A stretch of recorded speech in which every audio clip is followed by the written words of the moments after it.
Senhora Presidente, senhoras e senhores deputados, participei, senhora Presidente, da audiência pública realizada nesta manhã na Comissão de Educação,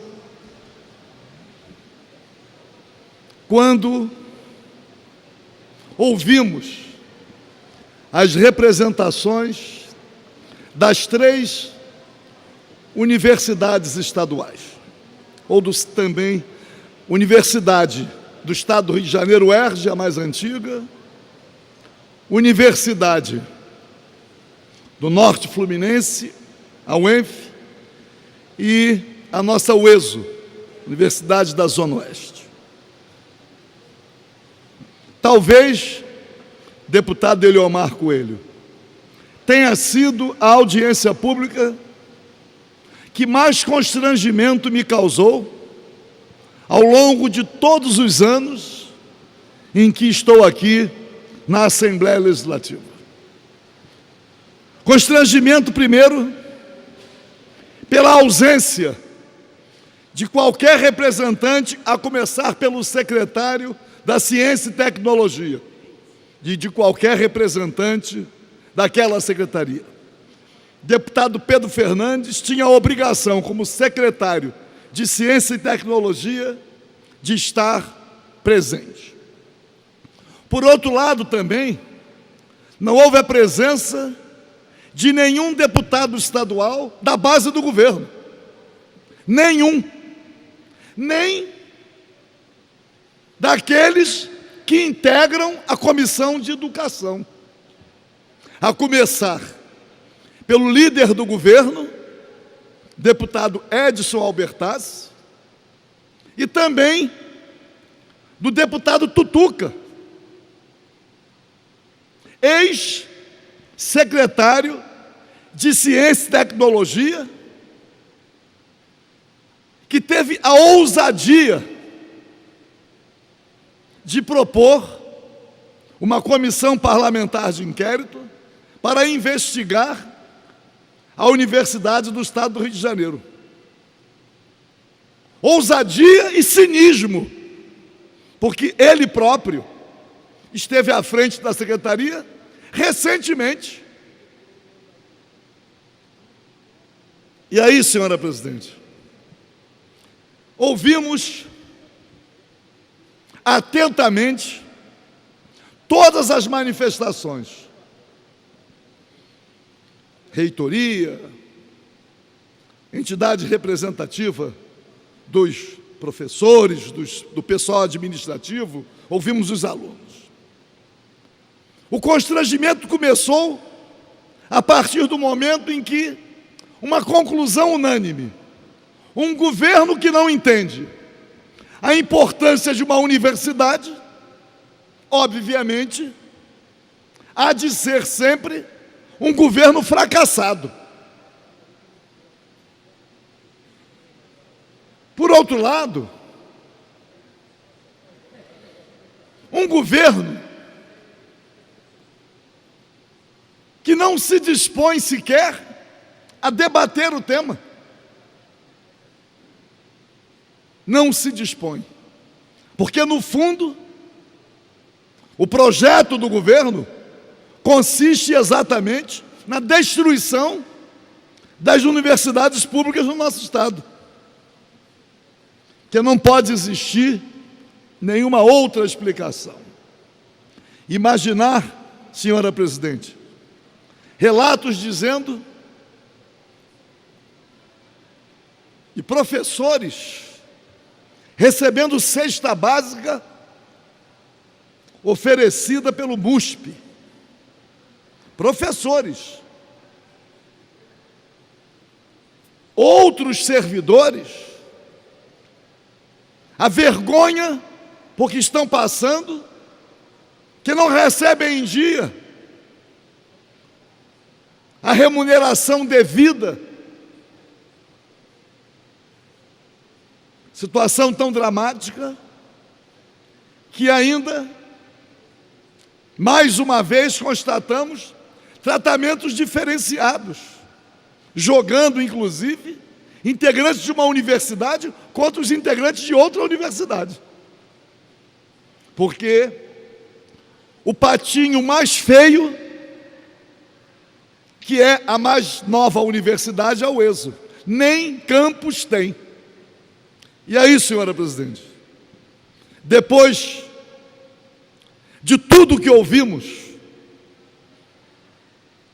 na presença de um representante do Ministério Público, imaginei, primeiro, tem o nosso dever aqui na casa. Nós não podemos quedar impotentes, por exemplo, a exigência de cobrança da dívida ativa. Se o objetivo consiste em recuperar as finanças do Estado, como não cobrar a dívida ativa? Na última segunda-feira, houve uma reunião no Tribunal de Justiça, com a presença de representantes da Procuradoria-Geral do Estado, do Ministério Público, desta Casa, do Governo do Estado. Os parlamentares que lá estiveram saíram de lá certos de que não haverá um mutirão para a cobrança da dívida ativa, porque a direção do Tribunal de Justiça alega que não dispõe de servidores, que está no limite imposto pela Lei de Responsabilidade Fiscal e não tem como admitir mais servidores.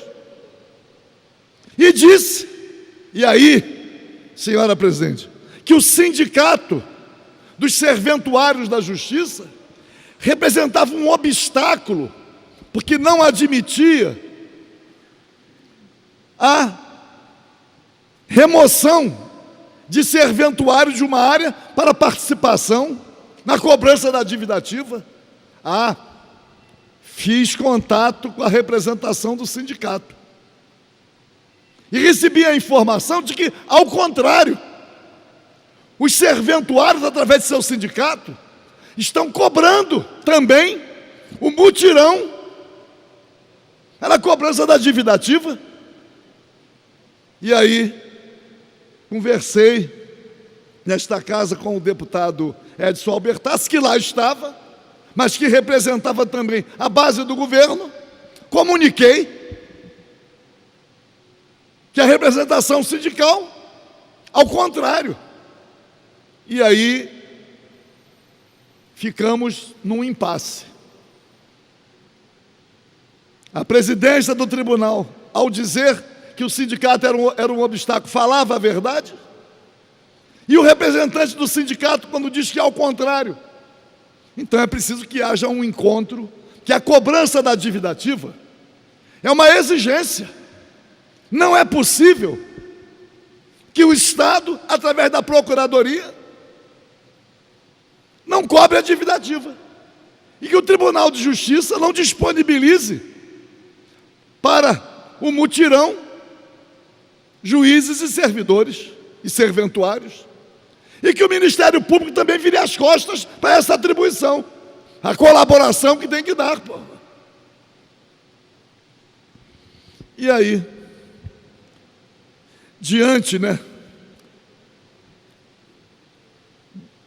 daquela vergonha de estar ali diante das representações das universidades, sem a possibilidade de ver que a CPI para investigar as isenções fiscais ainda não foi instalada.